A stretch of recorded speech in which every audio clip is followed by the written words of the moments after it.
Hey everyone, and welcome back. This is a hardware review that we have not done here in a while at CCA. So we're starting off trying to get more in front of you guys this year. And I want to start and kick that off this year with a reMarkable review. We have had this in our hands here for about a month. And so this is going to be an initial review. We don't have all the answers yet, but we do want to give you sort of a quick review of what we have here and what this is. If you have seen lately, there have been a lot of reviews or sponsorships of this on YouTube and other platforms. We thought it would be great to get this in front of you, show you what it does, and give you our sort of initial thoughts on where we think it could be valuable and where it might be a pass for you. So let's jump right into the device here. So when you turn the device on, it is Kindle-esque in its display. So matte, very low refresh rate, so the battery lasts pretty much forever. I think I've charged it maybe once or twice in the month and a half or two that we've owned it. So battery life is good. It does have built-in Wi-Fi. We'll get into some of what those features are later. From a navigation perspective, it's fairly straightforward. You can build folders, notebooks, and quick notes, or quick sheets, I guess is how they call it. So the reMarkable here is meant to be a notebook replacement, but you don't and can't carry a notebook everywhere, or I guess you could, but it sort of becomes annoying. And then you could always potentially lose it. There's a lot of other things that could go wrong with having a notebook. And so they've made this. They make wonderful cases for it as well, but we just have this, and it goes in a laptop bag with a nice little spot for it. My backpack has 2 spots for laptops, so it goes in a nice little padded spot in my computer book. So let's jump in. So let's say we made a new document here, and you can kind of see I've got some notes here for you of all the different types of pens that there are. So you get ballpoint pen, a fine liner, a highlighter, a pencil, a mechanical pencil, and obviously you can adjust your sizes of each one of those. A calligraphy pen, that's maybe my favorite. I don't know that my handwriting is good enough for that, but that one is kind of fun. A marker, which can be in color here. You'll see that as we talk about how to get this off the device. You can do some of these things in color. So the document I have here, the marker is in red. You have a shader, as you can see here, and a paintbrush. Again, gray, white, black. And as you can see, you're allowed to have 2 saved pen favorites. So you can say have a ballpoint pen there, and maybe the second one is calligraphy. Maybe that's just kind of what you want to do. You can type if that's something that you'd want to do. It does convert to text as well. So as long as your handwriting is fairly good, I would imagine that works mostly okay. Some of these for me don't feel too good. The fine liner to me feels a little bit maybe hard to use. Maybe I just need to go up to a larger point here and see if that makes any difference. But that's a little bit better. The middle there seemed a little bit hard to read. But you get a sense of, depending on what your preference is, you can do all sorts of different kind of things. If you wanted to highlight something, that's a pretty nifty thing to do here. Which one is the highlighter? Shader? Nope. There's the highlighter. Highlight something. Let's highlight that fine liner thing. So if that was a thing you wanted to remind yourself out, or however you wanted to do this, obviously the workflow would change per each person. So this is just the first sheet. So we're going to now look for some more paper. So we're going to swipe up to go to the next sheet. Hey, look at that. There's more fun things. New page, swipe right. And something to note here, the first time you swipe right, it will prompt you or sort of pause to make sure that you want to do that. I've already made a new page, so it will just go there. If I swipe right again, it should prompt me, and you can see it here. You can either touch this, or you can swipe right again, and it will make a new page. But it does pause to make sure that you didn't accidentally swipe and not really want to make a new page. So here we are on a new page, and we'll do a couple of different choices. This is the Pro Pen, or whatever reMarkable calls it. It has an eraser on the back. So not that it's an actual eraser, but there's some sort of battery or digital thing in there that you can just turn around and use as an eraser. That's a cool thing. I think it's worth getting this pen. It's a little bit more money, but it does come in handy because you can have this tray minimized, and you can just sort of work. And just to make quick adjustments, I think it is good to have the eraser. If you just make a flub and you want to erase that quick, it's easier than going in and finding the eraser.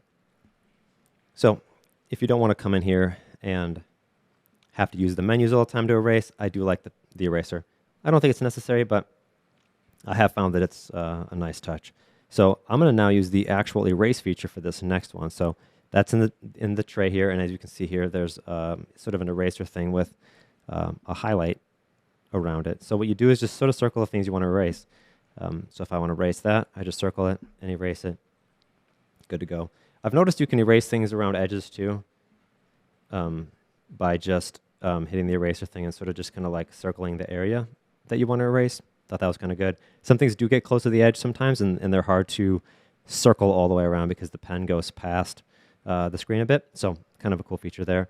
It doesn't work, I've noticed, from edge to edge. So if I wanted to erase a whole bunch of stuff, it seems to have an issue if I erase from like one edge to the other. So if I go like this,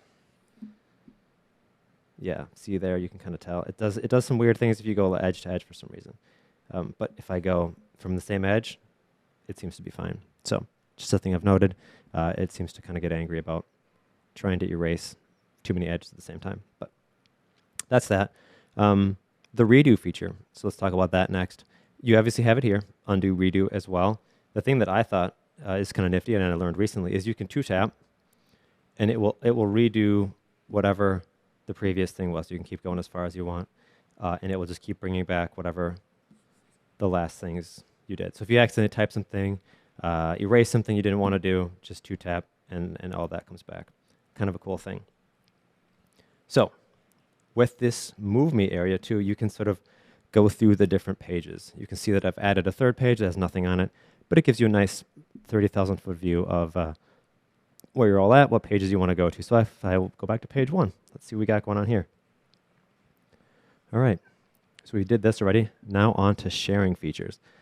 You do need the account for this, and I believe it's $1 or $2 a month. So that is not the most ideal thing. I kind of wish that they had a system that didn't require you to have an account or force you into sort of that ecosystem. But again, this is just my review. I don't know that we know enough yet to say for sure that we love this, but you do need the app, the subscription if you want some of the digital features. And it also synchronizes up to their cloud for backups and that sort of stuff. I think if you're going to have this, a lot of the value, I think, is in the backups and sort of the accessibility across different platforms. So I think it's probably worth doing. If you're going to buy one of these, I would be ready to sign up for the subscription, I think. I started not thinking I would need that, and fairly quickly on realized it ends up being just a notebook that I could lose in the same way, but obviously a little easier to sort of have a ton of stuff in there. That's not super valuable. I think it's good to have stuff backed up and then to share it. If I've been taking notes in meetings before, we've left and a colleague or someone was like, hey, can you send me your notes? I can email them, I can do whatever. It makes it easy if I can get them out of there, and it comes out as a PDF. So if you buy this, be ready, budget. Not that it's too expensive, but mentally just be ready to sign up for that subscription. So let's share it. So you'll see here, like you would see anywhere else, there's a share button. And you can present it. If you've got the app on another computer in a conference room or something, you can share your screen and sort of go through your meeting. Or you can send it by email, and it will convert it to an email and send it off in PDF form or whatever you would like to someone else. I think that's kind of a cool feature.